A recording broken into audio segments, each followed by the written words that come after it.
এই রাস্তাঘাট পাড়ায় গিয়ে ফুল কোত্থেকে নিয়ে আসছেন বলেন তো? মা বোন বসে আছেন, সামনে 12 তারিখ ভোট।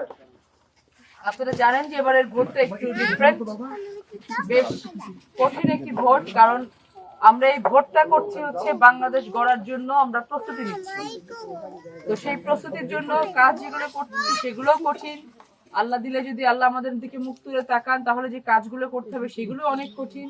সার্বিকভাবে যেহেতু আমরা দেশকে গড়ার কাজে এগোতে চাচ্ছি, আমাদের সকলকে অনেক কাজ করতে হবে, কষ্ট করতে হবে। তো সেই কষ্ট করার জায়গা থেকে শুরুটা হবে হচ্ছে আগামী 12 তারিখে। তো আমরা সবাই কি ভোট দেওয়ার জন্য প্রস্তুত আছি? ইনশাআল্লাহ। আপনি কিসে ভোট দিবেন বলেন? কিসে ভোট দিবেন? কিসে ভোট দিবেন আপনি? ধানের শীষে ভোট দিবেন?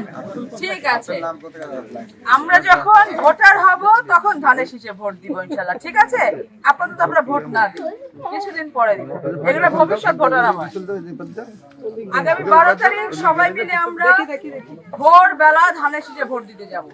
ফজরের নামাজটা পড়ে বের হব, গিয়ে ভোটটা দিয়ে এসে আমরা সকালের খাবার খাবো। ঠিক আছে? এখন জিজ্ঞেস করেন কেন ভোট দিব ধানের শীষে? মনে তো হইতেই পারে, জিজ্ঞেস তো করতেই পারি না কেন ধানের শীষে ভোট দিব। আমরা যারা ধানের শীষের মানুষ, আমরা যারা হৃদয়ে বিএনপি ধারণ করি, তারা আমি এমনি ধানের শীষে ভোট দিব এটা আমরা জানি। তারপরেও আপনারা যে এই যে ধানের শীষকে হৃদয়ে ধারণ করেছেন, আজকে আমাদের রাষ্ট্রপতি শহীদ রাষ্ট্রপতি জিয়াউর রহমান নেই, আজকে আমাদের দেশনেত্রী বেগম খালেদা জিয়া নেই, আজকে আমরা বহু মানুষ এখন পর্যন্ত আমাদের নেতা তারেক রহমানকে চোখে দেখে যায়, খালি টেলিভিশনের পর্দায় দেখি। আজকে মরহুম ফজলুর রহমান পটোয়াল আপনাদের নেতা, তিনিও আজকে নেই। পারবেন কিনা আমি পায়ে হেঁটে হলো আমি যাব, কারণ আমাকে বলছিল যে রাস্তাটা ভীষণ খারাপ। আমি বললাম তাহলে আমাকে আরো বেশি করে দেখতে যাইতে হবে, সেটাই বলছি, সেজন্যই আমি দেখতে এসেছি।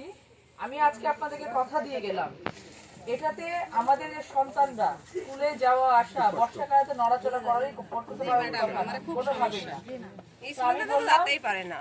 আমি আজকে এসেছি, আমি ডাক্তার দেখতে আসলাম, এর পরের বারে আমি যখন আসবো, আমি এটা আপনাদেরকে ওয়াদা করে যাচ্ছি, আমি সেই ব্যবস্থা করে আসবো, আপনারা যেন এই রাস্তা দিয়ে, পাকা রাস্তা দিয়ে হেঁটে আপনারা শহরে গিয়ে উঠতে পারেন ইনশাআল্লাহ।